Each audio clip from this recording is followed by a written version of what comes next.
السلام علیکم ورحمۃ اللہ وبرکاتہ۔ الحمد للہ الذی لم یتخذ ولدا ولم یکن له شریک فی الملک ولم یکن له ولی من الذل وکبرہ تکبیرا۔ نحمدہ ونصلی علی رسولہ الکریم، اما بعد فاعوذ باللہ السمیع العلیم من الشیطان الرجیم، بسم اللہ الرحمن الرحیم۔ رب اشرح لی صدری ویسر لی امری واحلل عقدۃ من لسانی یفقہوا قولی۔ رب زدنا علما، اللہم فقہنا فی الدین۔ الحمدللہ آج ہم تیسرا پارہ شروع کرنے لگے ہیں۔ بسم اللہ الرحمن الرحیم۔ تلک الرسل فضلنا بعضهم علی بعض منہم من کلم اللہ ورفع بعضهم درجات وآتینا عیسی ابن مریم البینات وأیدناہ بروح القدس۔ دوسرا پارہ جہاں پہ ختم ہوا وہاں پہ اللہ کریم نے خود نبی کریم صلی اللہ علیہ وآلہ وسلم کی رسالت کی گواہی دی۔ سورہ بقرہ میں جہاں شریعت کے احکام بتائے گئے ہیں وہاں نبوت و رسالت کا موضوع بھی بیان ہوا ہے، اور یہاں پر بھی تیسرے پارے کے آغاز میں ان خصوصیات کا ذکر ہے جو بعض انبیاء کو اللہ تعالیٰ نے عطا فرمائی ہیں۔ تلک الرسل فضلنا بعضهم علی بعض، یہ رسول جو ہماری طرف سے انسانوں کی ہدایت پر مامور ہوئے ہیں، ہم نے ان کو ایک دوسرے سے بڑھ چڑھ کر مرتبے عطا کیے ہیں۔ ان میں کوئی ایسا تھا جس سے اللہ خود ہم کلام ہوا، کسی کو اس نے دوسری حیثیتوں سے بلند درجے دیے، اور آخر میں عیسیٰ ابن مریم کو روشن نشانیاں عطا کیں اور روح پاک سے اس کی مدد کی۔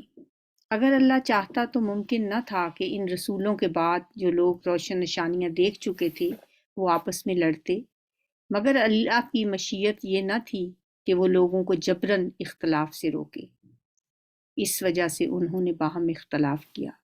پھر کوئی ایمان لایا اور کسی نے کفر کی راہ اختیار کی۔ ہاں، اللہ چاہتا تو وہ ہرگز نہ لڑتے، مگر اللہ جو چاہتا ہے وہ کرتا ہے۔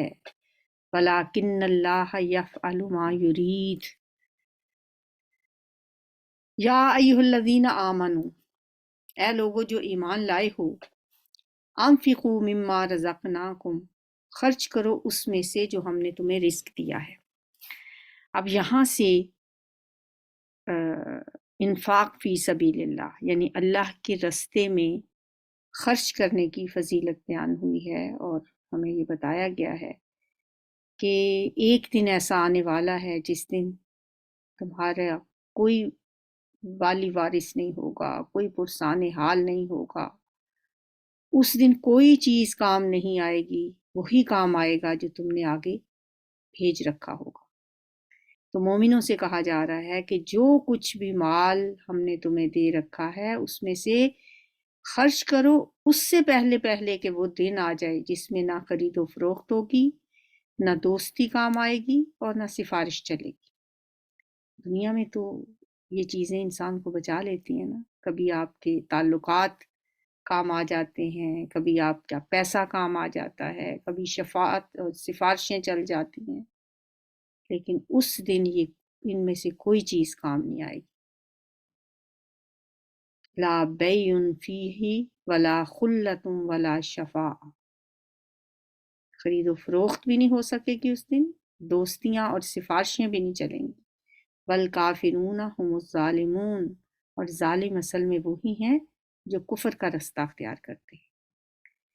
اس کے بعد جو آیت آ رہی ہے اس کے بارے میں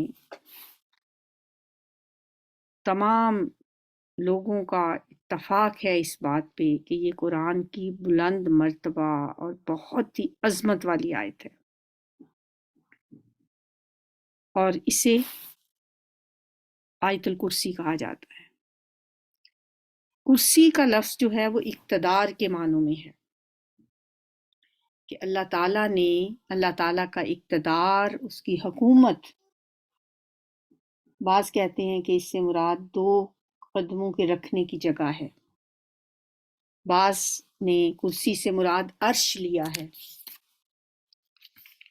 بہرحال کچھ باتیں ایسی ہوتی ہیں کہ اس کے بارے میں ہمیں بہت زیادہ کھود کرید کرنے کی ضرورت نہیں ہے۔ اگر اللہ تعالیٰ نے یہ کرسی کا لفظ استعمال کیا ہے تو ہم بھی اس سے حکومت و اقتدار مراد لے سکتے ہیں، کیونکہ استعارے کے طور پر یہ لفظ بولا جاتا ہے۔ اردو زبان میں بھی اکثر کرسی کا لفظ بول کر کیا مراد لیتے ہیں ہم؟ حاکمانہ اختیارات کہتے ہیں کہ جی کرسی کے لیے لوگ لڑتے ہیں، ساری جنگ ہی کرسی کی ہے، تو اس سے کرسی سے مراد جیسے اقتدار ہی ہوتا ہے۔ تو آیت الکرسی کے نام سے یہ مشہور ہے یہ آیت، اس میں اللہ کی ایسی مکمل معرفت بخشی گئی ہے جس کی مثال ہمیں اور کہیں نہیں ملتی، اسی لیے حدیث میں اس کو سب سے افضل آیت قرار دیا گیا ہے۔ اور بھی فضیلتیں بیان ہوئی ہیں اس آیت کی، جیسا کہ نبی صلی اللہ علیہ وسلم نے فرمایا کہ جو شخص رات کے وقت آیت الکرسی پڑھ لیتا ہے تو پوری رات کے لیے شیطان کی سے محفوظ ہو جاتا ہے۔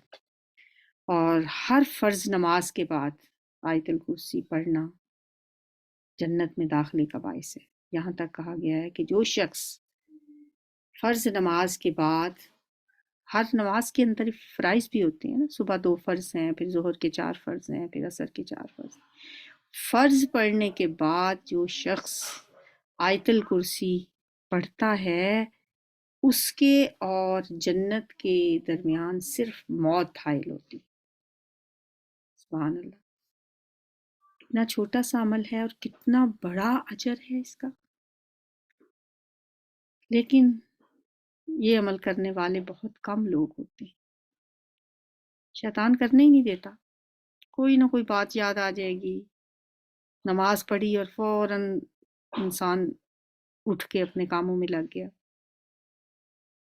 تو آج سے جو لوگ نہیں پڑھتے، ویسے اکثریت تو پڑھتے ہی ہیں، لیکن جو نہیں پڑھتے وہ بھی اہتمام کے ساتھ فرض نماز کے بعد آیت الکرسی ضرور پڑھا کریں۔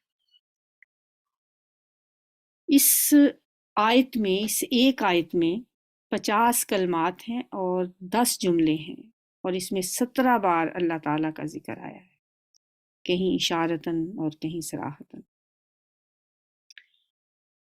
اب ہم پڑھتے ہیں اس آیت کو اور آپ دیکھتے جائیں اللہ تعالیٰ کی قدرتیں، اللہ تعالیٰ کی عظمتیں، اللہ تعالیٰ فیل کر کے اگر انسان پڑھے نا، محسوس کر کے پڑھے کہ یہ وہ ہستی ہے کہ ہر وقت میرا اس کے ساتھ واسطہ ہے۔ جیسے ماں کے ساتھ بچے کا ایک تعلق ہوتا ہے نا، تو بچے کو کوئی بھی کام ہو وہ ماں کی طرف لپکتا ہے۔ اکثر آپ نے بچوں کو ایسے چھوٹے چھوٹے کاموں کے لیے بھی بس ایک عادتاً بھی نا، میں یہ کر لوں، مجھے یہ چاہیے، مجھے یہ، حالانکہ وہ چیز سامنے بھی پڑی ہو، پانی سامنے پڑا ہے، ماں سے کہیں گے پانی پینا ہے، ایک عمر تک بچے ایسے ہی کرتے ہیں۔ تو ہم اللہ کے ساتھ بھی ہمارا ایسا ہی تعلق ہے۔ اللہ تو ماں سے 70 گنا زیادہ بندے سے محبت کرتا ہے، اور بندہ بھی، ہم نے پیچھے کیا پڑھا تھا، الذین آمنوا اشد حبا للہ، مومن تو اللہ کی محبت میں بہت آگے تک ہوتے ہیں، سخت ہوتے ہیں، بہت شدید محبت کرتے ہیں اللہ سے۔ سب سے زیادہ محبت ہی اللہ سے انسان کو ہونی چاہیے، اور ہوتی بھی ہے۔ بعض اوقات آپ دیکھیں اپنی گفتگو کا ذرا دیکھا کریں کہ ہم سارا دن، جیسے وہ بچہ نہیں ماں کی طرف اپنا ہر کام ماں سے ہی کہتا ہے، ہم بھی اللہ ہی سے کہتے ہیں۔ بعض اوقات ہم انکانشیسلی، ان انٹینشنلی، مطلب پتہ بھی نہیں ہوتا کہ ہم کیا کہہ رہے ہیں، کوئی کام بھی ہو نا، بس اللہ کرے یہ ہو جائے، اللہ کرے میں یہ کر لوں، یا کوئی بھی کام جب بھی ہمیں کوئی ہو، ہم کہیں گے یا اللہ میرا یہ کام ہو جائے۔ بعض اوقات ہمیں بس عادتاً منہ سے نکل رہا ہوتا ہے، جیسے بچے کے عادتاً نہیں منہ سے نکلتا ہوتا، میں نے پانی پینا ہے، میں یہ کر لوں، میں وہ کر لوں۔ اس طرح ہمارا بھی اللہ سے ایسا ہی تعلق ہے، اور اس تعلق کو ہمیں مضبوط بنانے کی ضرورت ہے۔ اللہ سے محبت کی کوشش کرنی چاہیے، اللہ کو فیل کرنا چاہیے، محسوس کرنا چاہیے۔ اکیلے بیٹھ کے 5 منٹ ڈیلی اگر ہم اللہ سے باتیں کرنے لگ جائیں، یا آیت الکرسی پڑھتے ہوئے، آیت الکرسی پڑھتے ہوئے ایسے جیسے ہم باتیں کر رہے ہیں اس سے، اس کی عظمتیں بیان کر رہے ہیں، اپنے رب کا اپنے کے ساتھ جیسے انسان بہت ایک چھوٹی سی چیز ہے نا کہ ذرہ بھی نہیں ہے، پھر اس کا تعلق اس ہستی سے ہے جو اتنی عظمت والی ہے. کیسی؟ اللہ لا الہ الا ہو الحی القیوم لا تاخذہ سنۃ ولا نوم لہ ما فی السماوات وما فی الارض من ذا الذی یشفع عندہ الا بإذنہ یعلم ما بین ایدیہم وما خلفہم ولا یحیطون بشیء من علمہ الا بما شاء وسع کرسیہ السماوات والارض ولا یعودہ حفظہما وہو العلی العظیم. اللہ وہ زندہ جاوید ہستی ہے جو تمام کائنات کو سنبھالے ہوئے ہے. اس کے سوا کوئی خدا نہیں. وہ نہ سوتا ہے نہ اسے اونگ آتی ہے. زمین و آسمان میں جو کچھ بھی ہے اسی کا ہے. کون ہے جو اس کی جناب میں اس کی اجازت کے بغیر سفارش کر سکے؟ جو کچھ بندوں کے سامنے ہے اسے بھی وہ جانتا ہے، اور جو کچھ ان سے اوجھل ہے اس سے بھی وہ واقف ہے. اس کی معلومات میں سے کوئی چیز ان کے ادراک میں نہیں آ سکتی، یہ کہ کسی چیز کا علم وہ خود ہی ان کو دینا چاہے. اس کی حکومت آسمانوں اور زمین پر چھائی ہوئی ہے، اور ان کی نگہبانی اس کے لیے کوئی تھکا دینے والا کام نہیں ہے. بس وہی ایک بزرگ و برتر ذات ہے، عظیم ہستی، بہت بلندیوں والی، جسے نہ نیند آتی ہے نہ اونگ آتی ہے، نہ اس پوری کائنات کی حفاظت اسے تھکاتی ہے. اتنی بلند ہستی ہے. وہ ہے میرا رب. لا اکراہ فی الدین، دین کے معاملے میں کوئی زور زبردستی نہیں ہے. کہتے ہیں یہ آیت اس وقت نازل ہوئی جب کچھ انصار کے بچے جو یہودیت یا نصرانیت قبول کر چکے تھے اور پھر بعد میں یہ لوگ خود مسلمان ہوئے، تو ان کا دل تھا کہ اب ہمارے بچے بھی اسلام قبول کر لیں، لیکن ان کو زبردستی تو نہیں لایا جا سکتا تھا. اس پہ اللہ تعالیٰ نے فرمایا دین کے معاملے میں کوئی زور زبردستی نہیں ہے. صحیح بات غلط خیالات سے الگ چھانٹ کر رکھ دی گئی ہے.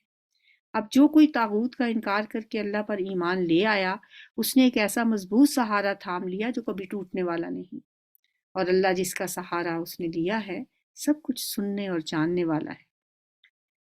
جو لوگ ایمان لاتے ہیں ان کا حامی و مددگار اللہ ہے. وہ ان کو تاریکیوں سے روشنی میں نکال لاتا ہے. الذین اولیاءہم الطاغوت یخرجونہم من النور الی الظلمات. اور جو لوگ کفر کی راہ اختیار کرتے ہیں ان کے حامی و مددگار طاغوت ہیں، اور وہ انہیں روشنی سے تاریکیوں کی طرف کھینچ لے جاتے ہیں. یہ آگ میں جانے والے لوگ ہیں جہاں وہ ہمیشہ ہمیشہ رہیں گے. طاغوت کوئی ایک نہیں ہوتا، طاغوتی قوتیں بے شمار ہیں. ہر شیطانی قوت طاغوتی قوت ہے. الم تر الی الذی حاج ابراہیم فی ربہ، کیا آپ نے اس شخص کے حال پر غور نہیں کیا جس نے ابراہیم علیہ السلام سے جھگڑا کیا تھا؟ یہاں حضرت ابراہیم کا نمرود کے جیسے سرکش اور متکبر بادشاہ کے ساتھ جو مباحثہ ہوا تھا اس کا ذکر کیا جا رہا ہے. جھگڑا اس بات پر کہ ابراہیم کا رب کون ہے، اور اس بنا پر کہ اس شخص کو اللہ نے حکومت دے رکھی تھی. جب ابراہیم نے کہا کہ میرا رب وہ ہے جس کے اختیار میں زندگی اور موت ہے، قال انا احیی و امیت، تو اس نے جواب دیا زندگی اور موت تو میرے اختیار میں بھی ہے. یعنی اس نے کیا کیا، پھر ایک جیل میں سے ایک ایسے شخص کو لا کے جسے پھانسی کی سزا سنائی جا چکی تھی آزاد کر دیا، اور ایک بے گناہ کو پکڑ کے قتل کر دیا. اس نے کہا یہ لو میں بھی زندہ کر دیتا ہوں، میں بھی موت دیتا ہوں. قال ابراہیم فإن اللہ یأتی بالشمس من المشرق فأت بها من المغرب فبہت الذی کفر واللہ لا یہدی القوم الظالمین. ابراہیم علیہ السلام نے کہا اچھا اللہ تو سورج کو مشرق سے نکالتا ہے، تو ذرا اسے مغرب سے نکال کے دکھا. یہ سن کر وہ منکر حق حیران رہ گیا، مگر اللہ ظالموں کو سیدھا رستہ نہیں دکھایا کرتا۔ ایک اور واقعہ بیان کیا جا رہا ہے، او کالذی مر علی قریۃ، یا پھر مثال کے طور پر اس شخص کو دیکھو جس کا گزر ایک ایسی بستی پر ہوا جو اپنی چھتوں پر اوندھی گری پڑی تھی۔ اس نے کہا، یہ آبادی جو ہلاک ہو چکی ہے، اسے اللہ کس طرح دوبارہ زندگی بخشے گا؟ اس پر اللہ نے اس کی روح قبض کر لی اور وہ 100 برس تک مردہ پڑا رہا۔ پھر اللہ نے اسے دوبارہ زندگی بخشی اور اس سے پوچھا، بتاؤ کتنی مدت پڑے رہے؟ اس نے کہا، 1 دن یا چند گھنٹے رہا۔ فرمایا، تم 100 برس اسی حالت میں گزار چکے ہو۔ اب ذرا اپنے کھانے اور پانی کو دیکھو کہ اس میں ذرا بھی تغیر نہیں آیا۔ دوسری طرف ذرا اپنے گدھے کو بھی دیکھو کہ اس کا پنجر تک بوسیدہ ہو رہا ہے، اور یہ ہم نے اس لیے کیا ہے کہ ہم تمہیں لوگوں کے لیے ایک نشانی بنا دینا چاہتے ہیں۔ پھر دیکھو کہ ہڈیوں کے اس پنجر کو ہم کس طرح اٹھا کر گوشت پوست اس پر چڑھاتے ہیں۔ اس طرح جب حقیقت اس کے سامنے بالکل نمایاں ہو گئی تو اس نے کہا، میں جانتا ہوں کہ اللہ ہر چیز پر قدرت رکھتا ہے۔ یہ کون تھے؟ یہ حضرت عزیر علیہ السلام تھے۔ ایک دفعہ ایک تباہ شدہ بستی کو دیکھ کر یوں ہی ان کے دل میں خیال پیدا ہوا کہ نامعلوم اس بستی کو دوبارہ کیسے زندہ کیا جائے گا۔ چنانچہ خود ان پر اللہ تعالیٰ نے 100 سال کے لیے موت مسلط کر دی اور پھر انہیں زندہ کیا، اور پھر ان سے پوچھا، بتاؤ کتنی دیر تم پڑے رہے؟ جس وقت وہ روح ان کی قبض کی گئی اس وقت صبح کا ٹائم تھا، اور جب دوبارہ ان کو زندہ کیا گیا تو اس وقت شام کا ٹائم تھا۔ بس انہیں ایسے ہی لگا کہ شاید 1 دن گزرا ہے یا دن کا بھی کچھ حصہ گزرا ہے۔ فلما تبین لہ قال اعلم ان اللہ علی کل شیء قدیر۔ اب انہیں جب یہ بات ان کے سامنے نمایاں ہو گئی، اللہ تعالیٰ نے انہیں بتا دیا کہ دیکھو تمہارا کھانا ویسے کا ویسے ہی پڑا ہے، اور جو تمہارا گدھا تھا وہ ہڈیاں اس کی بھی گل سڑ گئی ہیں۔ اور پھر اللہ نے ان کے سامنے انہیں زندہ کیا۔ پھر کہنے لگے، ان اللہ علی کل شیء قدیر۔ اور وہ واقعہ بھی پیش نظر رہے جب ابراہیم علیہ السلام نے کہا تھا کہ میرے مالک مجھے دکھا دے تو مردوں کو کیسے زندہ کرتا ہے۔ فرمایا، کیا تو ایمان نہیں رکھتا؟ اولم تؤمن؟ قال بلا ولکن لیطمئن قلبی۔ کہا، ایمان تو رکھتا ہوں مگر دل کا اطمینان چاہتا ہوں۔ فرمایا، اچھا تو 4 پرندے لے اور ان کو اپنے سے مانوس کر لے، پھر ان کا ایک ایک ٹکڑا ایک ایک پہاڑ پر رکھ دے، پھر ان کو پکار، وہ تیرے پاس دوڑتے چلے آئیں گے۔ خوب جان لے کہ اللہ نہایت با اقتدار اور حکمت والا ہے۔ یہ اللہ تعالیٰ نے حضرت ابراہیم علیہ السلام کو ایک طرح کا یہ معجزہ ہے مردوں کو زندہ کرنے کا، جو ابراہیم علیہ السلام نے مطالبہ کیا تھا کہ یا اللہ میں اطمینان قلب کے لیے چاہتا ہوں کہ تو مجھے دکھا کہ تو مردوں کو کیسے زندہ کرتا ہے۔ تو اللہ تعالیٰ نے ان کے سامنے 4 پرندے، انہوں نے پہلے ان کو اپنے سے مانوس کر لیا، پھر ان کے ٹکڑے ٹکڑے کر کے پہاڑوں پہ رکھ دیے، اور جب انہیں بلایا ہر جگہ سے ایک ایک ٹکڑا اٹھا اور جڑ کے پرندے بن کے ان کے پاس آ گئے۔ بعض مفسرین ان پرندوں کے نام بھی بتاتے ہیں، لیکن پرندوں کے نام جاننے یا نہ جاننے سے کچھ فرق نہیں پڑتا۔ اصل بات تو یہ ہے کہ اللہ تعالیٰ نے مردوں کو زندہ کرنے کا جو صرف ایک بار نہیں، پوری سورہ بقرہ کے اندر 5 جگہ احیاء موتا یعنی مردوں کو زندہ کرنے کا ذکر آتا ہے۔ ایک تو اس مقتول کے واقعے میں ہے جو گائے کا گوشت جسم کے ساتھ لگنے کے بعد زندہ ہوا تھا، بقرہ والا واقعہ۔ پھر نمبر 2 بنی اسرائیل کے ان لوگوں کے قصے میں بھی یہ بات ہے جنہوں نے رؤیت باری تعالیٰ کا مطالبہ کیا تھا کہ ہم اللہ تعالیٰ کو دیکھنا چاہتے ہیں، پھر اللہ تعالیٰ نے ان کو مار دیا تھا، پھر اس کے بعد اللہ نے انہیں زندہ کیا۔ پھر اس قوم کے قصے میں بھی جو طاعون سے بچنے کے لیے گھروں سے بھاگ کھڑے ہوئے تھے، اور پھر اللہ تعالیٰ نے ان کو مار دیا اور زندہ کیا۔ اور حضرت عزیر کا یہ قصہ جو بھی ہم نے پڑھا ہے، اور حضرت ابراہیم علیہ السلام کا قصہ، یہ وہ واقعات ہیں جن میں اللہ تعالیٰ نے ہمیں یہ نشانیاں دکھائی ہیں کہ اللہ تعالیٰ کیسے مردوں کو زندہ کرتا ہے اور اس کے لیے کچھ مشکل نہیں ہے۔ صدیوں بعد انسانوں کا جب گل سڑ جائیں گے جسم بھی اور ان کی راکھ تک اڑا دی جائے گی تو ان کو دوبارہ زندہ کر لیں گے۔ اس کے بعد انفاق فی سبیل اللہ کی بات ہے۔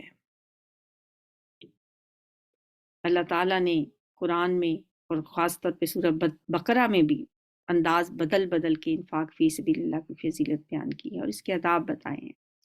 یہاں پہ سب سے پہلے اللہ کی راہ میں خرچ کرنے والوں اور اخلاص کی بنا پر انہیں جو حاصل ہونے والا جو ثواب ہے اس کو اس کاشتکار کے ساتھ تشبیہ دی گئی ہے جو زمین میں ایک دانہ بوتا ہے اور اس سے 7 بالیاں اگاتی ہیں۔ ایک ایک بالی میں 100 دانے ہوتے ہیں۔ اس طرح کاشتکار زمین کو ایک دانہ دے کر اس سے سینکڑوں دانے واپس لے لیتا ہے۔ یہی حال اس شخص کا ہے جو اللہ کی رضا کے لیے 1 روپیہ خرچ کرتا ہے اور سینکڑوں ہزاروں لاکھوں نیکیاں حاصل کرتا ہے۔ مثل الذین ينفقون اموالهم فی سبیل اللہ کمثل حبۃ، جو لوگ اپنے مال اللہ کی راہ میں صرف کرتے ہیں ان کے خرچ کی مثال ایسی ہے جیسے ایک دانہ بویا جائے اور اس سے 7 بالیاں نکلیں اور ہر بالی میں 100 دانے ہوں۔ اسی طرح اللہ جس کے عمل کو چاہتا ہے بڑھا دیتا ہے، وہ فراخ دست بھی ہے اور علیم بھی ہے۔ جو لوگ اپنے مال اللہ کی راہ میں خرچ کرتے ہیں اور خرچ کر کے پھر احسان نہیں جتاتے، نہ دکھ دیتے ہیں، ان کا اجر ان کے رب کے پاس محفوظ ہے اور ان کے لیے کسی رنج اور خوف کا موقع نہیں۔ جو لوگ مال خرچ کر کے جتاتے رہتے ہیں، احسان جتاتے رہتے ہیں اور اپنی طرف سے کوئی بڑا کارنامہ وہ سمجھتے ہیں ہم نے سر انجام دیا اور اس جس کو دیا ہے اس کو اذیت بھی دیتے ہیں، ان کا پھر خرچ کیا ہوا ضائع ہو جاتا ہے۔ یہ کن لوگوں کی فضیلت بتائی گئی ہے؟ لا یتبعون ما انفقوا منا ولا اذى، نہ تو وہ احسان جتاتے ہیں، من ہوتا ہے احسان جتانا، ولا اذن، اور نہ وہ کوئی اذیت دیتے ہیں، ان کو تکلیف بھی نہیں دیتے۔ ان کو یہ فضیلت حاصل ہوتی ہے جو مال خرچ کر کے احسان نہیں جتاتے، نہ زبان سے ایسا کلمہ ادا کرتے ہیں جس سے کسی غریب محتاج کی عزت نفس مجروح ہو اور وہ تکلیف محسوس کرے، کیونکہ یہ اتنا بڑا جرم ہے کہ نبی صلی اللہ علیہ وسلم کا فرمان ہے قیامت والے دن اللہ تعالیٰ 3 آدمیوں سے کلام نہیں فرمائے گا، ان میں ایک احسان جتانے والا بھی ہے۔ قول معروف و مغفرت خیر من صدقۃ یتبعها اذى، ایک میٹھا بول اور کسی ناگوار بات پر ذرا سی چشم پوشی اس خیرات سے بہتر ہے جس کے پیچھے دکھ ہو۔ اللہ بے نیاز ہے اور بردباری اس کی صفت ہے۔ سائل کے ساتھ نرمی سے بات کرنا، شفقت سے بولنا، کوئی دعائیہ کلمات کہہ دینا، وہ اس صدقے سے بہتر ہے جس صدقے کے بعد کوئی اذیت اس کو دی جائے یا اس کا دل دکھایا جائے۔ بعض اوقات انسان دے دلا کے ہی ضائع کر لیتا۔ قول معروف اور مغفرت کا مطلب ہے کہ سائل کے فقر اور اس کی حاجت کا لوگوں کے سامنے اظہار نہ کیا جائے اور اس کی پردہ پوشی کی جائے۔ اگر سائل کے منہ سے کوئی نازیبا بات نکل بھی جائے تو اس سے چشم پوشی بھی اسی میں شامل ہے، یعنی سائل سے نرمی سے بات کی جائے، شفقت سے اس کی پردہ پوشی کی جائے، یہ اس صدقے سے بھی بہتر ہے جس کے بعد اس کو لوگوں میں ذلیل اور رسوا کر دیا جائے۔ اس لیے حدیث میں آتا ہے کہ پاکیزہ کلمہ بھی صدقہ ہے۔ نبی صلی اللہ علیہ وسلم نے یہ بھی فرمایا تم کسی بھی نیکی کو حقیر نہ سمجھو، اگرچہ اپنے بھائی سے مسکرا کے بات کرنا ہی کیوں نہ ہو۔ تو مسکرا کے بات کرنے کے لیے لیول نہیں دیکھنا چاہیے کہ میرا مخاطب جو میرے سامنے ہے وہ کیا میرے سٹیٹس کا بندہ ہے، چاہے کوئی غریب مسکین بھی کیوں نہ ہو اس کے ساتھ بھی انسان کو نرمی اور شفقت سے بات کرنی چاہیے۔ قول معروف و مغفرت خیر من صدقۃ یتبعها اذى، اسی لیے کہا جاتا ہے نا کہ اچھی بات بھی صدقہ ہوتی ہے۔ واللہ غنی حلیم، اللہ بے نیاز ہے اور بردباری والا ہے۔ یا ایھا الذین آمنوا لا تبطلوا صدقاتکم بالمن والأذی، اے ایمان والو اپنے صدقات کو احسان جتا کر اور دکھ دے کر اس شخص کی طرح خاک پہ نہ ملا لیا کرو جو اپنا مال محض لوگوں کو دکھانے کے لیے خرچ کرتا ہے اور نہ اللہ پر ایمان رکھتا ہے نہ آخرت پر۔ اس کے خرچ کی مثال تو ایسی ہے جیسے ایک چٹان تھی جس پر مٹی کی تہ جمی ہوئی تھی،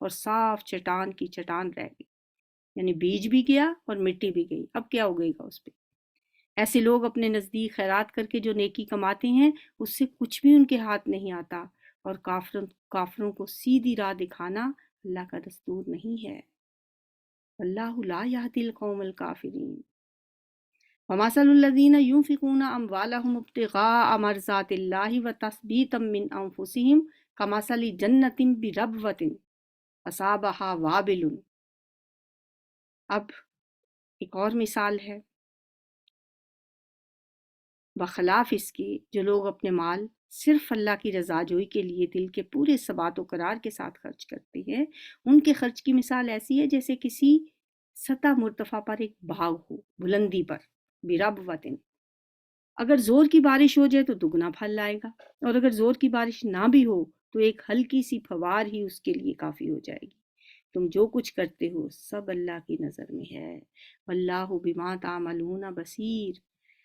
اَیَوَدُّ أَحَدُکُمْ أَن تَکُونَ لَهُ جَنَّةٌ مِّن نَخِیلٍ وَأَعْنَابٍ تَجْرِی مِن تَحْتِہَا الْأَنْہَارُ لَهُ فِیہا مِن کُلِّ الثَّمَرَاتِ، کیا تم میں کوئی یہ پسند کرتا ہے کہ اس کے پاس ہرا بھرا باغ ہو، نہروں سے سیراب، کھجوروں اور انگوروں اور ہر قسم کے پھلوں سے لدا ہوا، اور وہ عین اس وقت ایک تیز بگولے کی زد میں آ کر جھلس جائے جبکہ وہ خود بوڑھا ہو اور اس کے کم سن بچے بھی کسی لائق نہ ہوں۔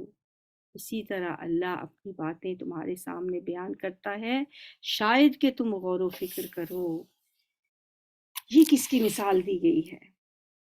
یہ اس شخص کی جو ساری زندگی گزار چکا ہو، یعنی اس کے اوپر بڑھاپا آ چکا ہے، اب وہ کوئی محنت کر کے دوبارہ سے کاروبار بھی نہیں کر سکتا، کچھ وہ کر بھی نہیں سکتا، وہ بوڑھا ہو چکا ہے، اس کے چھوٹے چھوٹے بچے ہیں، خود وہ اپنی عمر گزار چکا ہے۔ آپ کہیں گے کہ چھوٹے چھوٹے بچوں کے ساتھ تو بوڑھا نہیں ہوتا انسان، لیکن ایسا ہو بھی جاتا ہے، یہ ایک مثال دی گئی ہے، یعنی کہ وہ خود جو ہے وہ اب اس عمر میں پہنچ چکا ہے کہ محنت و مشقت نہیں کر سکتا، اور اولاد بھی اس کے بڑھاپے کا سہارا ابھی نہیں بنی، بلکہ وہ خود اپنا بوجھ اٹھانے کے بھی قابل نہیں ہے اس کی اولاد۔ اس حالت میں جب اس کے پاس ایک اپنی ساری زندگی کی جمع پونجی ایک باغ ہے، اب تیز و تند ہوائیں چلیں اور اس کا سارا باغ جل کر راکھ ہو جائے، اب نہ تو وہ خود دوبارہ اس باغ کو آباد کرنے کے قابل ہے اور نہ ہی اس کی اولاد۔ یہی حال ان ریاکار خرچ کرنے والوں کا قیامت کے دن ہوگا کہ نفاق اور ریاکاری کی وجہ سے ان کے سارے اعمال جو ہیں وہ ضائع کر دیے جائیں گے، جبکہ وہاں نیکیوں کی شدید ضرورت ہوگی، اور دوبارہ اعمال کرنے کی تو ظاہر ہے وہاں کوئی مہلت ہوگی نہیں۔ اللہ تعالیٰ فرماتے ہیں کہ کیا تم چاہتے ہو کہ تمہارا یہی حال ہو؟ حضرت عبداللہ ابن عباس اور حضرت عمر نے اس مثال کے بارے میں فرمایا کہ یہ وہ لوگ بھی اس کے مستحق ہیں جو ساری عمر نیکیاں کرتے رہتے ہیں اور آخر عمر میں پھر وہ شیطان کے جال میں پھنس کر اللہ کے نافرمان ہو جاتے ہیں، اس طرح ان کی ساری زندگی بھر کی نیکیاں جو ہیں وہ ضائع ہو جاتی ہیں، اور اس کی مثال جو ہے وہ ریاکار لوگوں کی بھی ہے۔ یا ایھا الذین آمنوا انفقوا من طیبات ما کسبتم، اے لوگو جو ایمان لائے ہو، جو مال تم نے کمائے ہیں اور جو کچھ ہم نے زمین سے تمہارے لیے نکالا ہے اس میں سے بہتر حصہ اللہ کی راہ میں خرچ کرو، ایسا نہ ہو کہ اس کی راہ میں دینے کے لیے بری سے بری چیز چھانٹنے کی کوشش کرنے لگو، حالانکہ وہی چیز اگر تمہیں دی جائے تم ہرگز اسے لینا پسند نہیں کرو گے، الا یہ کہ اس کو قبول کرنے میں تم غماز برت جاؤ، یعنی چشم پوشی کرنے لگو۔ تمہیں جان لینا چاہیے کہ اللہ بے نیاز ہے اور بہترین صفات سے متصف ہے۔ اللہ کو کیا کچھ چاہیے تم سے؟ وہ تو غنی ہے، حمید ہے، جو ہم دیتے ہیں وہ اپنے لیے دیتے ہیں، اور ہم واقعی اس آیت کو پڑھ کے ذرا ہم اپنے طرز عمل پہ غور کریں کہ جو چیز بالکل ہم کہتے ہیں کہ ردی ہو گئی ہے نا، پھر ہم وہ دیتے ہیں اور کہتے بھی ہیں بڑے فخر سے میں نے اللہ واسطے دے دی، یہ اللہ واسطے دے دیا سوٹ میں نے، جس کو ہم خود پہننا پسند نہیں کرتے۔ اگلا پارہ چوتھا شروع ہوا، لن تنالوا البر حتی تنفقوا مما تحبون، تم نیکی کے درجے تک ہرگز نہیں پہنچ سکتے جب تک وہ چیز اللہ کے راستے میں خرچ نہ کرو جو تمہیں پسند ہو۔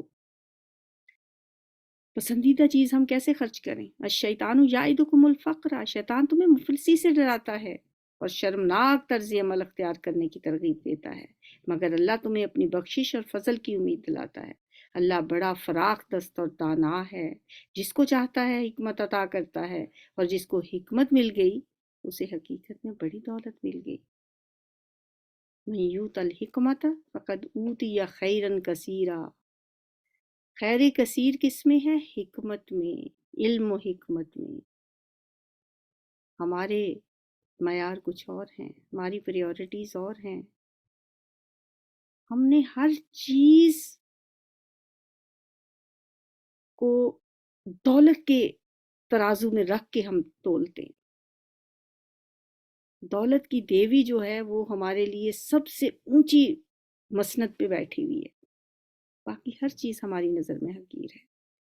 اور اللہ کیا فرماتے ہیں؟ وَمَن یُؤْتَ الْحِکْمَةَ فَقَدْ أُوتِیَ خَیْرًا کَثِیرًا وَمَا يَذَّکَّرُ إِلَّا أُولُو الْأَلْبَابِ، ان باتوں سے صرف وہی لوگ سبق لیتے ہیں جو عقل مند ہیں۔ وَمَا أَنفَقْتُم مِّن نَّفَقَةٍ أَوْ نَذَرْتُم مِّن نَّذْرٍ فَإِنَّ اللَّهَ يَعْلَمُهُ وَمَا لِلظَّالِمِينَ مِنْ أَنصَارٍ، تم نے جو کچھ بھی خرچ کیا ہو اور جو نظر بھی مانی ہو، اللہ کو اس کا علم ہے اور ظالموں کا کوئی مددگار نہیں۔ نظر کیا ہوتی ہے؟ کہ کوئی عہد کر لینا کہ یہ کام اللہ تعالیٰ میرا کرتے تو میں یہ نیکی کروں گا، روزے رکھوں گا، صدقہ کروں گا، نوافل پڑھوں گا۔ تو ہر وہ نظر، ہر وہ وعدہ جو اللہ سے ہم کریں اور وہ جائز ہو تو وہ ضرور پورا کرنا چاہیے۔ ان تبدو صدقات، اگر اپنے صدقات اعلانیہ دو تو یہ بھی اچھا ہے، لیکن اگر چھپا کر حاجت مندوں کو دو تو یہ تمہارے حق میں زیادہ بہتر ہے۔ تمہاری بہت سی برائیاں اس طرز عمل سے محو ہو جاتی ہیں، اور جو کچھ تم کرتے ہو اللہ کو بہرحال اس کی خبر ہے۔ وَيُكَفِّرْ عَنْكُم مِّن سَيِّئَاتِكُم، بہت سی برائیاں دور ہو جاتی ہیں۔ کہا جاتا ہے نا صدقہ بلاؤں کو ٹالتا ہے۔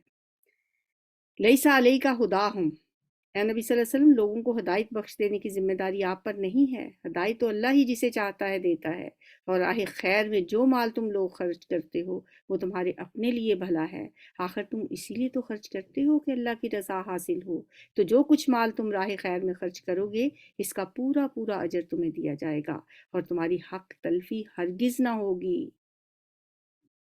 باتیں ایسی آیتیں پڑھ کے انسان اتنا ٹھنڈک سی نہیں اتر جاتی دل میں، اور انسان کہتا ہے یہ میرا رب کہہ رہا ہے نا، اللہ کہہ رہا ہے تو ظاہر ہے اللہ سے سچا کون ہو سکتا ہے۔ چھوٹی سی چھوٹا بھی جو ہم نیکی کا کام کرتے ہیں، جو خیر بھی ہم کرتے ہیں، جو مال ہم اللہ کے راستے میں خرچ کرتے ہیں، وہ ضائع نہیں جاتا، اللہ ناقدری نہیں کرے گا اس کی۔ وَمَا تُنْفِقُوا مِنْ خَيْرٍ يُوَفَّ إِلَيْكُمْ، پورا پورا تمہیں اس کا بدلہ دیا جائے گا، تم پہ ظلم نہیں ہوگا کوئی۔ لِلْفُقَرَاءِ الَّذِينَ أُحْصِرُوا فِي سَبِيلِ اللَّهِ لَا يَسْتَطِيعُونَ ضَرْبًا فِي الْأَرْضِ،